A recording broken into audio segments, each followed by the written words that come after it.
Hey there, Allison. Welcome to the podcast. I've really been looking forward to talking to you today. Oh, thank you so much for having me. I really appreciate the opportunity. Yeah, you share a studio space with Sarah Benecki, who's been on the podcast and has also just become someone I really adore. And she recently gave the Slowmade Collective a studio tour. And while we were on that, looking at her area of the studio, she got really excited and told us all about how wonderful and wildly talented you are. So she really thought we all needed to check you out and that you and I would have a good conversation. So shout out to Sarah for connecting us because as soon as I saw your work, I just fell in love with it and your creativity the second I saw it. And then your presence on Instagram just made me even more curious to learn. Well, thank you so much. Yeah, she's like my biggest cheerleader. So that's I was absolutely flattered, and that's wonderful. So thank you so much. And thank you for saying that I'm doing okay on Instagram because I'm so woefully behind on what I need to Oh update my gosh. and share. So thank you. Yeah, no, you're way ahead of the curve when I look at my own. So I have to admit too that I'm a little bummed out. I don't live in Indianapolis anymore. I used to live down in Broad Ripple, but Yeah. at some point I will get down there for a day trip, and I want to come visit you both. Well, yeah, you have to come hang out with us when we're both in the studio for sure. Yeah, or just overlap from Yeah, day to night. exactly. So, Allison, to kick things off, Yeah. why don't you go ahead and introduce yourself and share a little bit about how you found your way into making all the wonderful things you make? Well, my name is Allison Ford, and I've been a studio artist at the Harrison Center now since, oh gosh, I think 2009. I'm pretty sure I moved in January 1st of 2009. And I was always a creative, like so many people that you interview. It's kind of our calling. So it was always something that was a part of my life. And I didn't go to school for it. I tried, but um, Really? Wow. I did have some intentions of studying fine art in undergrad, but that is not my path. That's not how it turned out. So I ended up making it for myself by just never losing the desire and the interest and the drive to figure out how to have a handmade life and a creative life. So I was self-taught.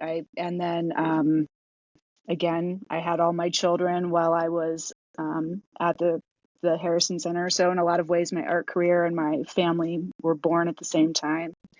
Yep.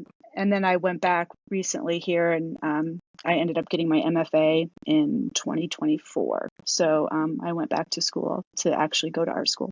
So yeah. You can do that, huh? I didn't Yeah. because I had wanted to go so badly, and that I was definitely not going to be able to do that. My mother was like, "Nope, Yeah. you need to make money," and then I thought, "Oh, it'd be fun to go back to school for that." And at one point I was finally like, "You know what? At this point in life, I don't think I have it in me. If I can't Yeah. make something now, then the degree isn't gonna make it any different." So Right. Right. Yeah. So I obviously know a little bit about the Harrison Center, Hmm. where you have your studio, but I know others are pulling up their chairs to listen. So why don't you tell us a little bit about your Yeah. studio and the space there? Yeah, so the Harrison Center is a common, it's shared by a couple of different entities, and we've got, I think, 26 artist studios, and a lot of studios have shared residency. So I don't know exactly how many artists there are in the building right now, but we come and go as we please, and we have our keys, and we open up the doors to our sanctuaries, and we get to come in here and make stuff whenever we want. So it's lovely. It's a really good community is important, and finding an arts community is important as an artist. And this has been the place that has really facilitated that for me in my life. So it's been lovely. And my kids have grown up here, and it's like kind of a maze of a building that's changed over the years. I've been here for a long time now. I'm getting to be one of the long-standing tenants. So I've just seen it change over the years and grow, and it's lovely. Yeah. So So then, raising your kids inside, a community like that Hmm. has probably helped shape your creative life because of what the flexibility of what you can do, but perhaps even your children's. Oh, for sure. Have you seen that where, they have just been inspired to, create more and seek out community? I think so. And I think that they, well, it's just been like this magical third space that they have. So it's not common, I think, but it's been something that's absolutely shaped who they are. And they're creative thinkers, and they question things, and I have one, we'll see. I have one that may end up in art school, but the other two, I don't think so. I have three daughters. So, one's an engineer, one's undecided, and one just like loves to come with me to the art, all the art stuff. Hmm. So, and I have access to clay studios and things like that now. I teach over at Heron, so she comes with me to do that too. So Oh my we'll God, see. fantastic. Yeah. Yeah. I've always imagined how inspiring it must be to work in a space full of other artists, but we Yeah. really don't have options like that here. And so I'm just kind of curious, this was a conscious choice for you to Hmm. obviously come to the Heron Center, but did you ever consider just working out of your home at one point when the kids were little? So I started out working in my home, and I came back to jewelry as kind of oh a tether to my creativity when I was getting ready to turn 30, like around that age of my life, Hmm. where it was like, okay, I'm 28, I'm 30, I'm done with college, I'm working a job I'm not super passionate about, and I need to dial into something that like feeds my soul. And I had not found out I was pregnant with my first child yet. So um I started out in my house, just figuring it out, coming back to it. It was something I had done earlier in life. And I started messing around with wood, and I had a huge allergic reaction because I was like working in my basement. I didn't have proper ventilation. And then I was out in the garage. I was super pregnant, like in the garage with a light bulb, and it was cold. And it was like, maybe I can find a space that I can try and go to instead of having it in the house. So, actually, now that I think about it, I started to try and sell the work, and I did a show here at the Harrison Center, and I remember meeting the woman who runs it, and she was like, "Well, you should come tour the building." And I remember thinking, she's gonna want me to get a studio, and I'm very much like I'm I like to work by myself. I also love to be in community. So this was at the time I was like, I don't ever want to be around anybody. I like working by myself. And I toured the building, and I was hesitant at first. And then by the time the tour was over, I was like, my God, like, how do I get a studio here? How do I become a part of this environment? So then I just started setting things in motion to make that happen. We So, have one place here that it's called Fire Arts, and anything that you can make with fire, you can do there. And it's one of those where you have to apply to get in, um, and then you share everything. mm, And so if you want to learn blacksmithing, there's somebody there that will teach you blacksmithing, pottery. So there's some really neat opportunities there as well. But I I just I've always felt a little more tethered to home, yeah, and I really wanted to be around my children. Though that's a little hard when you've got a 2-year-old running around. It's not like you can play with fire and do all those things, right. but it taught me a lot of patience. Yeah, And I just decided that for now this was where I was going to be. It just didn't feel like the right fit for me. And I don't have a lot of tools, but I'm pretty protective of them. yeah, So it's like I right, didn't want to just share, right. and not know, because they would do classes too, and all that's open for everybody. Yeah. So yeah, but Yeah, yeah, there's something nice about your own space, about like your own sanctuary, you know. yeah, it's good. There's things that are really great about it, and I think it's the sense of community that I miss more than anything, which Yeah. was really kind of the reason that I started this, and the collective just so that Yeah, I could be talking with others that love to make and be in community again because I was really missing that. it's really I think important. that's the downfall. If you're not careful, Yeah. you end up in the feedback loop of your own mind anyway. I mean, if you know, Oh, it's I live really there. important to have other creatives to bounce your ideas out or pull you out, throw you the Yeah. lifeline when you're in there deep. So, yeah, it's important. Yeah. You have your MFA then from Hmm. Heron, but your work really lives in this kind of fluid space between jewelry, sculpture, and wearable art. Yeah. How did your formal training then influence you, and in what ways have you had to break away from that to find your own voice and rhythm? Yeah.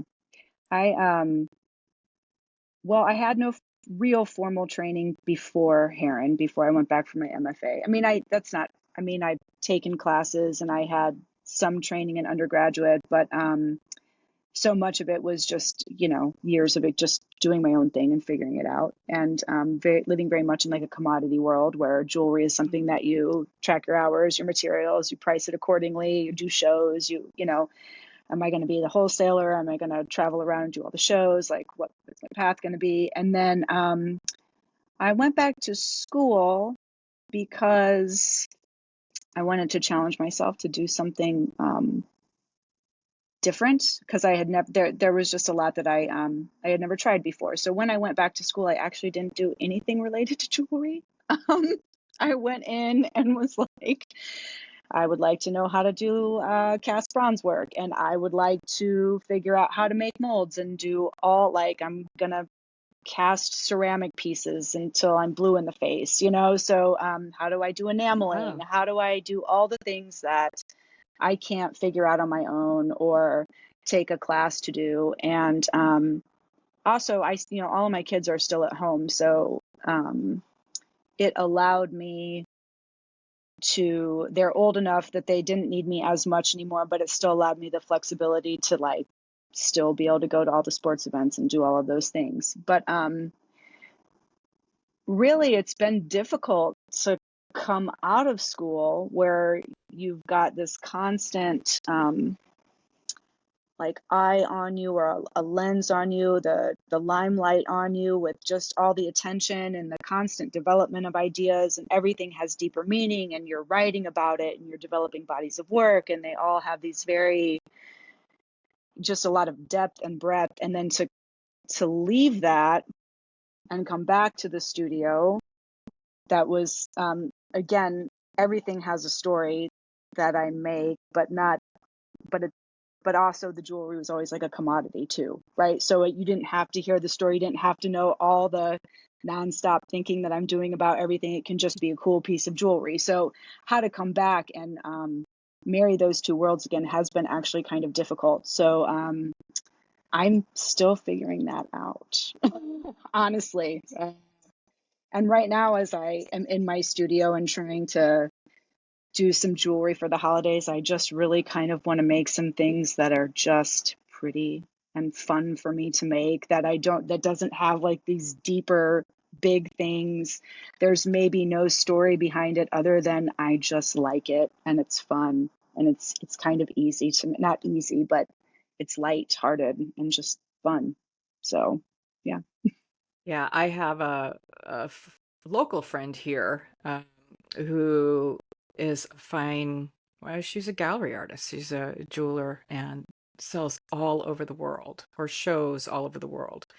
And we were talking one time, and I'm like, I just don't think that much about my work. I do what I do because I like the stone. It's pretty. I make pretty things. It's like that's my motive. It's like, Yeah. look at this and maybe how can I balance it? And she's like, this is what you go to school for. You go to school to learn how to think about it. But I'm envious of you because you can just make something and put it up and sell it. Where Hmm. that's been trained out of me. And now I have to put things in galleries and hope that something sells at some point. And so it sounded like, there's definitely pros and cons to both. Yeah. Um, yeah, They're just slightly different worlds. yeah. I love the juxtaposition of your metal and wood pieces. Oh, One thank you. has that hard, structured presence, and the other feels organic and alive. You're incredibly skilled at many mediums, but like both of those mediums for sure.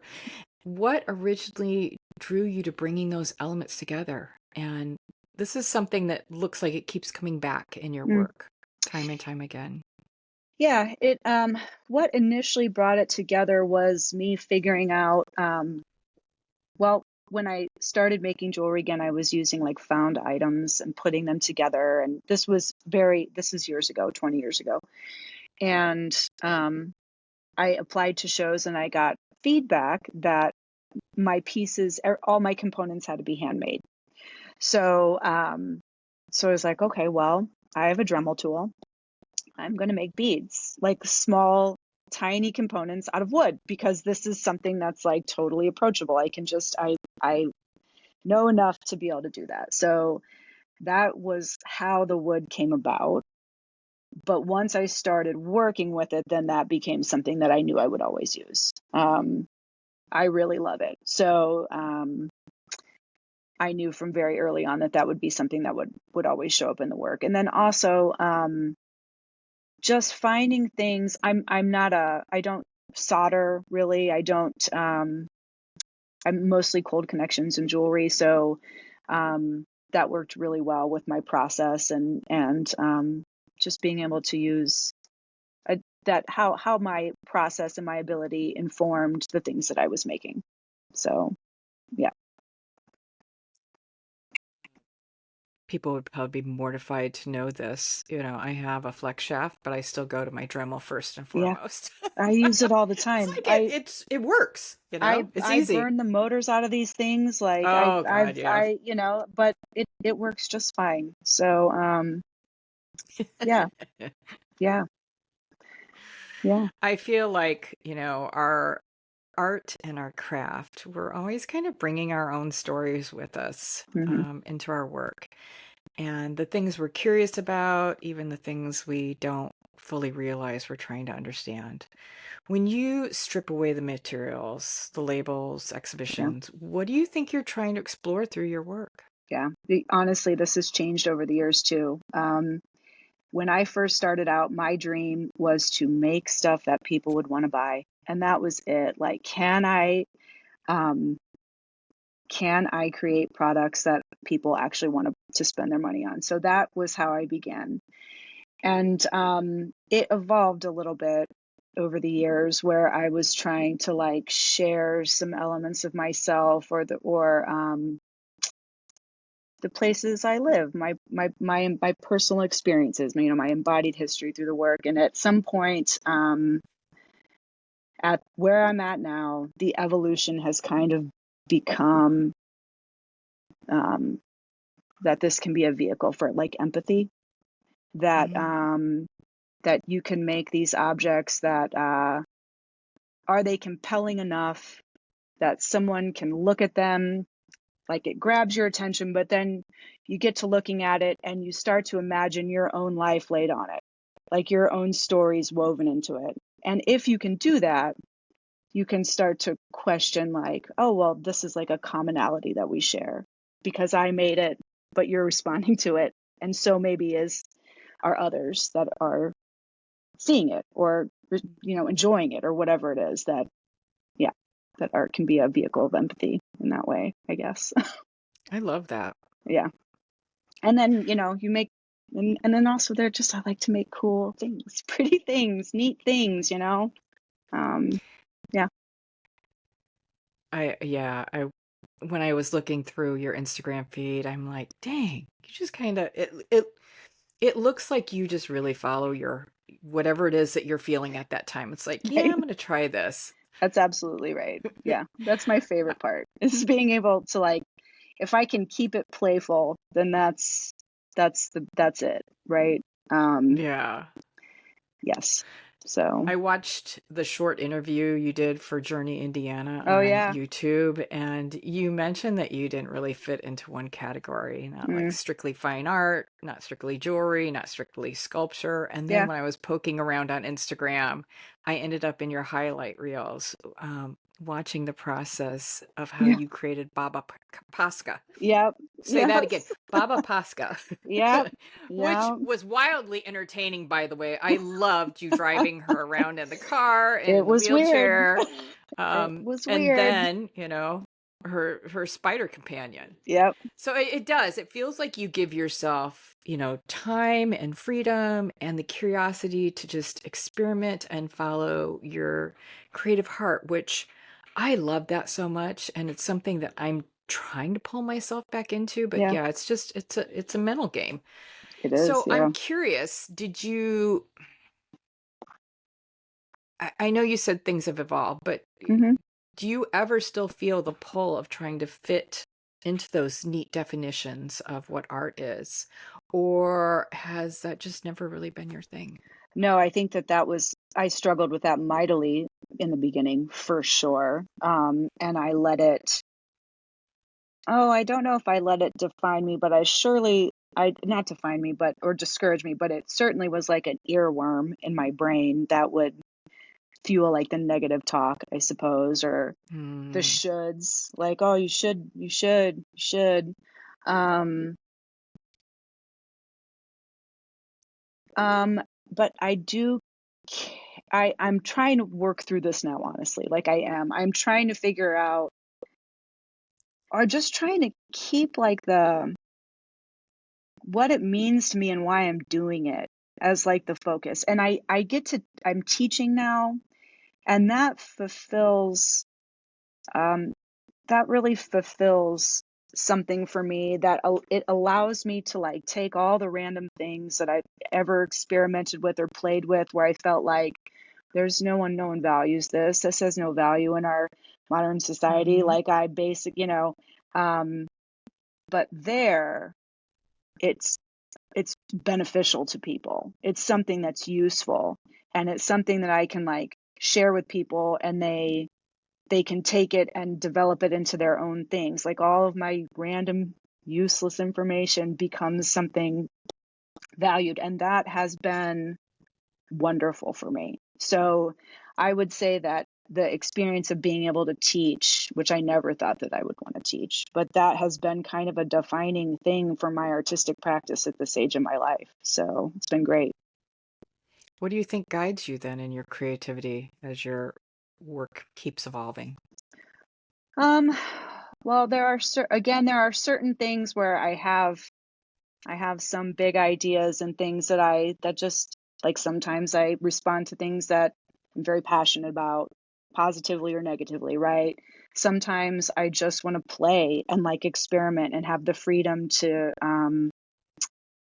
just do that. Like that's absolutely wonderful. And to not hold any expectation on that. And in all reality, like teaching, I teaching has allowed me, I make more money teaching than I have being a studio artist. Like Sure. so being able to teach then gives me this feeling like I can play out in every other part of my artistic practice if I have the time and energy for it, because honestly, teaching pulls from the same place as like creating and gardening Sure. and cooking, and like all of that gets pulled from the same well. So Hmm. just so long as you keep filling it up, there's a lot How, of freedom to play. how much are you teaching? I teach 2 classes, so Oh, wow. Yeah. just part-time, but it's just right. And again, I still have 3 kids at home, so between studio practice and 2 classes and kids, that's my time, and That's a lot. I love it. I do love it though. It's time well spent. So yeah. Yeah, I've talked with several artists, and some of them need to work, some of them choose to work, but it's for that same reason underneath that, or I guess maybe not for the same reason, but they feel the same way. Like, this takes the pressure off of me so I can just get in there and make something that feels really Yeah. fun. Yeah. That, I don't have to sit here and think about, okay, I've got to get X amount of work done. I have to make so much this month in order to pay Yeah. these bills. And so that really allows for more freedom with that. Yeah. Yeah. Absolutely. Yeah. So I'd love you to talk a little bit about the inspiration of Baba Pascha. Oh yeah. And is it Pascha? Because like Yeah. my husband's Greek and we call it Yeah. we call it Pascha too, but it's spelled Yeah. differently. The Um, bread, the Easter bread. yes, Yeah. yes. Yeah. Uh, and her spider companion, and Mm-hmm. what made you decide to take on such a big artistic project? I Right. imagine that took you months not only to fabricate, but then just to mentally work through the process behind the build. Yeah. So I had when I had my well, it's my only solo show um, at the Harrison Center. And when I was applying to go back to grad school, I knew that this show was happening. And I had an idea for what I wanted the show to be about. Um, and I went back to school knowing that some of the things that I wanted to make for the show were beyond like my scope in my studio. So I was like, well, I have this show and I'm going to use part of grad school to like build this show. And also there's a lot of room to grow these ideas, and like it's not set in stone what I'm doing, but I have this rough idea and I have a timeline. So there were things that I knew, and it really allowed me to just be like laser focused and stay super busy in school, which was great. So but for Baba Pascha, and Baba Pascha is a figure that's made out of ceramic. She's kind of built like no, she's not kind of, she's built like a doll. She has a head that looks like a traditional like Ukrainian Easter loaf Love it. that my great grandma used to make all the time. And then she has the face of my great grandmother. And her fundamental idea was like this being of breaking bread with each other, that like through, and the show also had like a table of wearable food that was all the like three traditional foods that I had eaten as a child. Some of them I loved, some of them I hated, but they were my family's food and like my traditional food. So I was using my own heritage and background as inspiration. And I wanted to have the central figure of the room be bread. And the bread was not on the table, but it was represented by this figure. And that's what she was about, like this aging woman's body, um, meant as like a crone, as wisdom, as like the epitome of kind of this knowledge and sharing and nourishment of one another.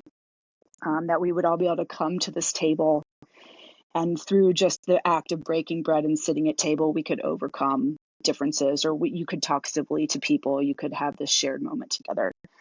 And then, I love folklore stories, and every folklore story needs a companion animal. So Baba Pascha's companion is this bronze spider that I made. My Which is first ever cast incredible. bronze project was a doozy. I don't think I'll ever be able to do it again. But it and like in my made up story, the spider comes first, right? The spider is the one of like, it's meant to be the origin, and the spider like makes the bread as a way to bridge this gap between nature and people in my own made up folklore. And the spider has a web inside of it that is that I took old scraps and old clothing and just the worn out things of daily life. And my mother had written a family history for my matrilineal side of the family in 1981 when I was a little kid. And she's a historian and a history teacher. And I always thought that was like the coolest thing. And so I transcribed this whole history on these rags essentially, and shredded them and spun them into a thousand feet of web.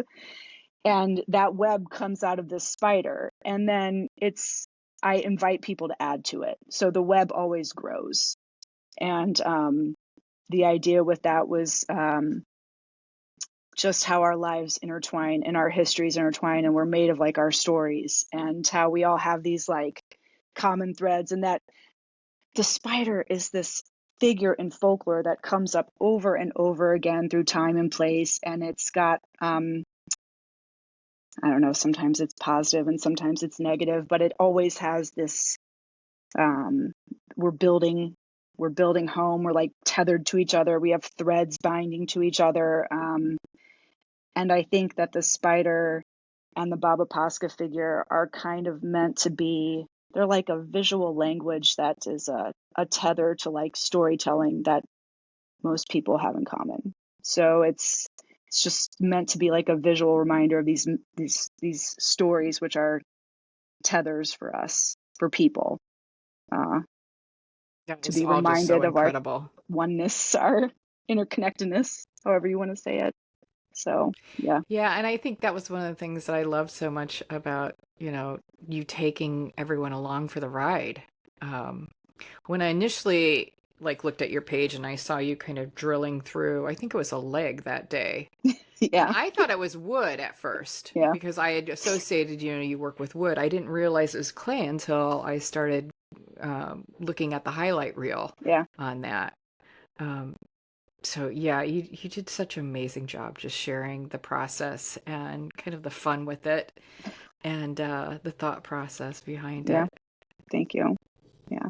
So did you then grow up with folklore, or is this something that you kind of came into later? No, I think it's just my mom was a world history teacher, so like history and story was always something that we grew up with. And I love that. I read a folklore book to my kids every night. We're working through a book that's like this thick. It's like some, oh God, I don't even know.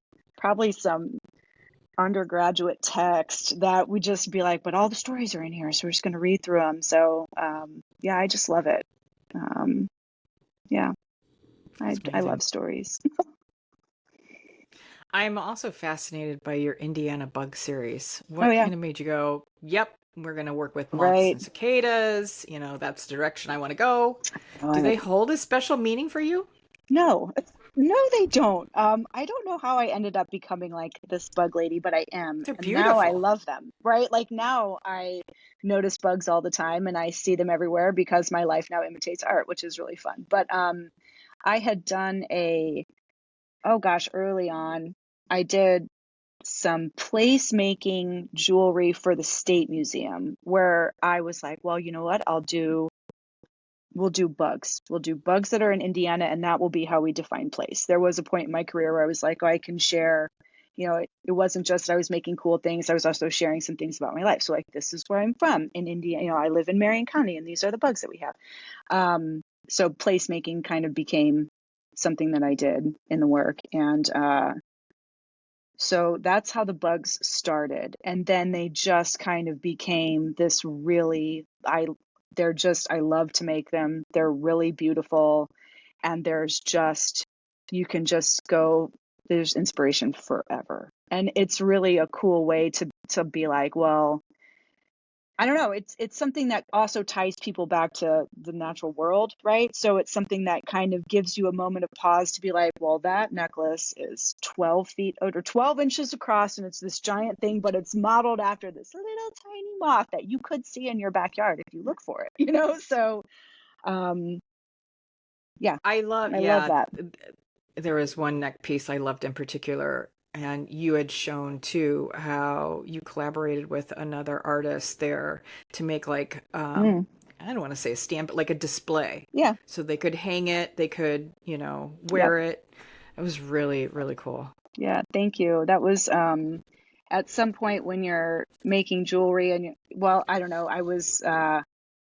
It it became something where it was like, well, let's make it so that you can display it. So it's something that hangs on the wall, but it's also something you can wear. So it makes it a little bit more of like a value add in a way. It allows you to Hmm.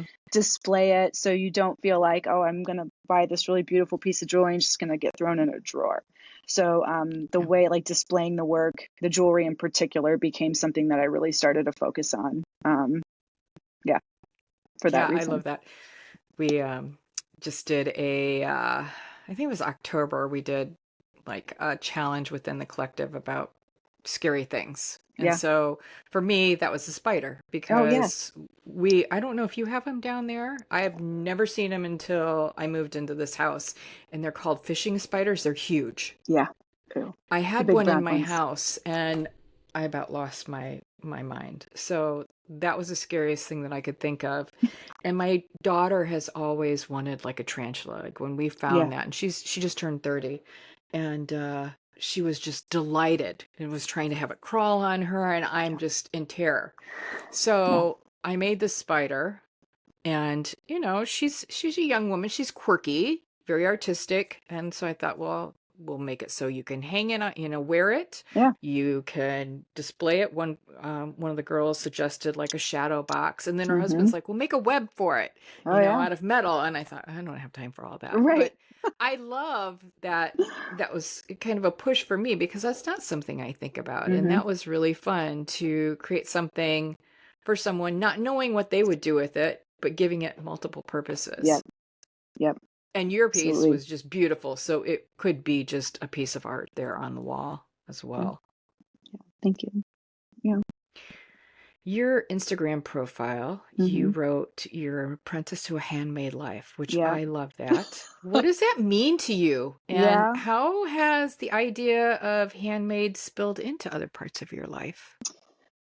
I think that is probably the most important thing for me. So, I again, the part of me that produces the jewelry, or the part that produces art, or however you want to say it, is the same part of me that cooks in the kitchen. It's the same part of me that works in the garden. It's the same part of me that's like putzing around and fixing my house and curating things in my home. And I think that nurturing and nourishing that part of self is like my most important thing. Like yes,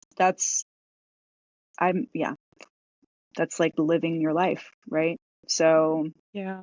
I think sometimes people have this concept that it needs to be harder than it really is, or something mm, more formal than it really is. And I see it, um, you know, eh, in ways that maybe are complex, like doing everything from homesteading to, and sewing clothes and all of that, to just simply having attention and intention, like on what you're cooking that day, mhm, or what you're doing in your home to create a lovely environment. Um, I don't think it has to be anything overly complicated, mhm. but it's just like that awareness.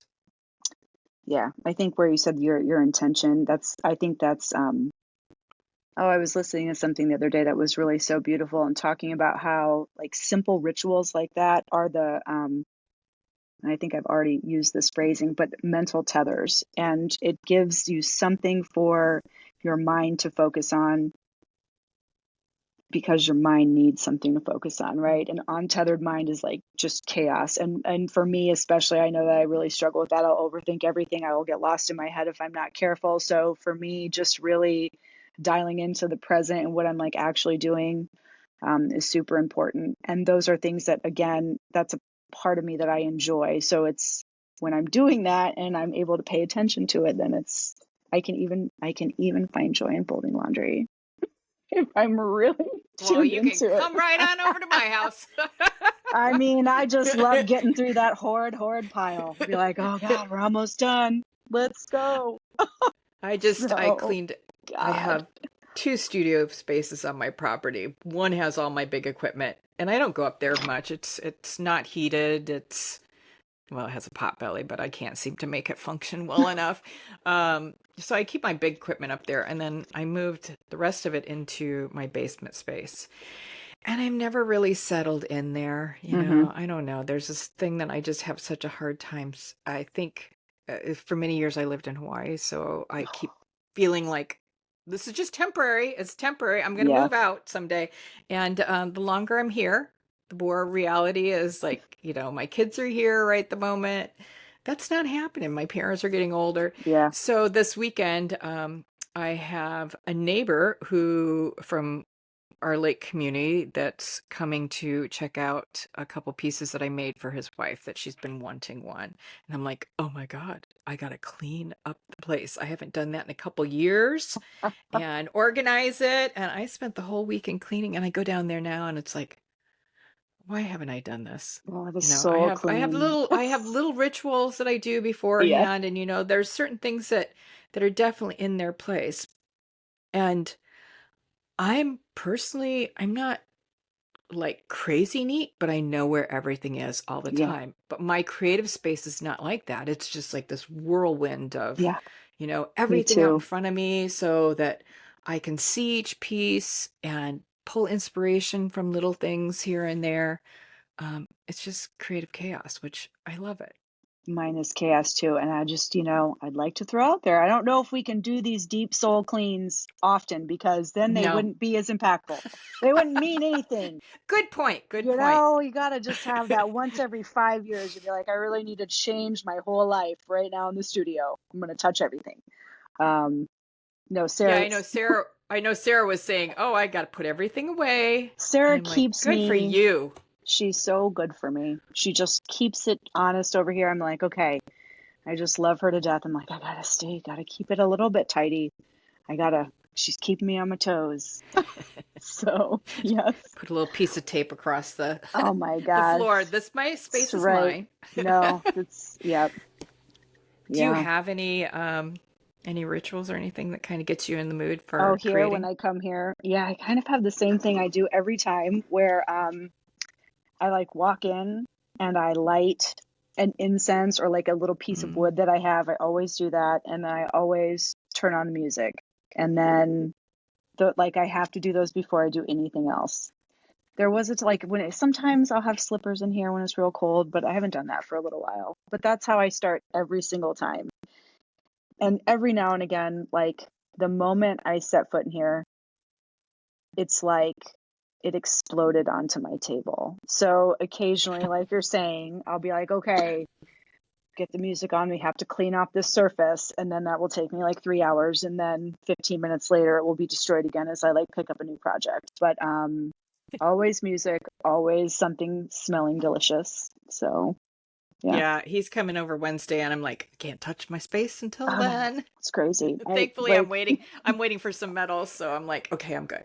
Yeah, I'm like looking at what I've done here, and I have a huge table, and I work on this little block. Like, this is the Hmm. size I'm working on, and my table is like 10 by 10. It's Isn't crazy. that funny? Yep, I do the same thing. There's just yep, this little, it's almost like an 8 by 10. I guess it's a little slider door. Before, I used to just push everything. I just keep yeah, pushing that's what I do until I too. had a little So my space one that I little could clear spot. actually work on. Yep, it is organized chaos, yeah, for sure. And then I'll let it get to a point where I'm like, my God, who works like this? Who can do this? And then I clean it all up. But, it's few and far between. Yeah. What's inspiring you now? Oh gosh. Well, again, I'm really trying to let go of larger expectations of things. So I'll say revisiting, but not really because I hate making the same. I don't usually make something twice, but just some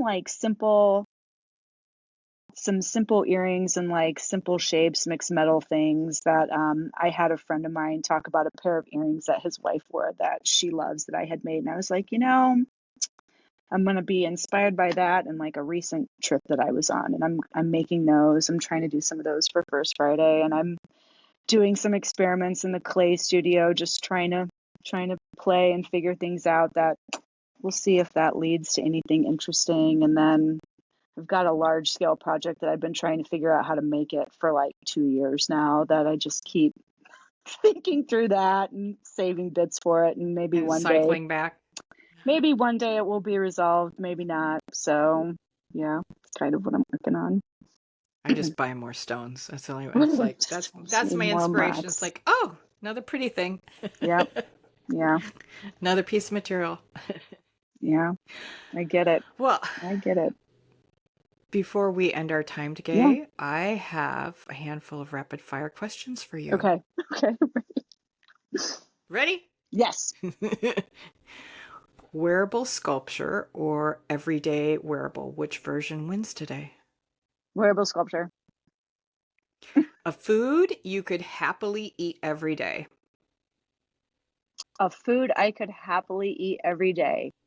Okay. That's not chocolate. Let's think of a healthy one.